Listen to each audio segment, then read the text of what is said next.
After a chase involving state troopers overnight, according to the Georgia State Patrol, troopers tried to stop a Jeep that was speeding on 85 just before 1 o'clock this morning. But when the driver did not hit the brakes, they stopped the car using a pit maneuver. As Fox 5's Claire Sims explains, the mother of one of the men killed says her son was trying to help a wounded friend. He comes to try to get his friend some help to get to the hospital, and then now he's gone. And now I have to bury my 18-year-old son. Shakeena Clotter says she needs answers about what happened to her son, Amarion. Clotter says the teen went to talk to a friend in his car outside their East Point apartment Thursday night, and someone opened fire, his windshield riddled with bullets. Clotter alerted his mother that his friend had been shot, and he and another friend decided to drive the injured young man to the hospital.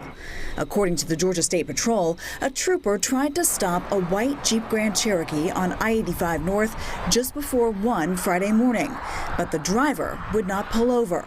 Instead, they exited on Edgewood, and the injured one jumped out. Troopers say they found him with a gunshot wound to the back.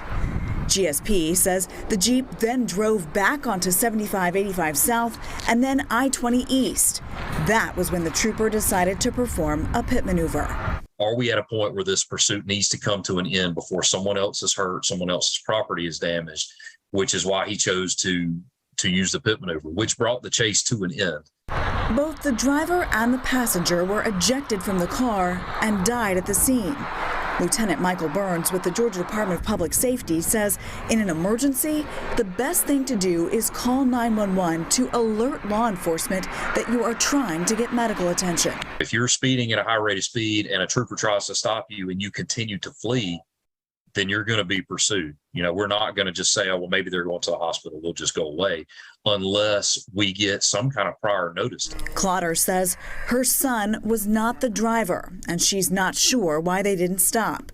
But she says she needs to know more from law enforcement. I don't know. I wasn't there to be able to know exactly what the fear was or what was the reason that happened. I don't know, but I just want to know, could something have been prevented? Troopers say they recovered an automatic weapon at the scene. Officials have not released the names of the people involved and say their specialized collision reconstruction team and the Office of Professional Standards are investigating the incident. Claire Sims, Fox 5 News.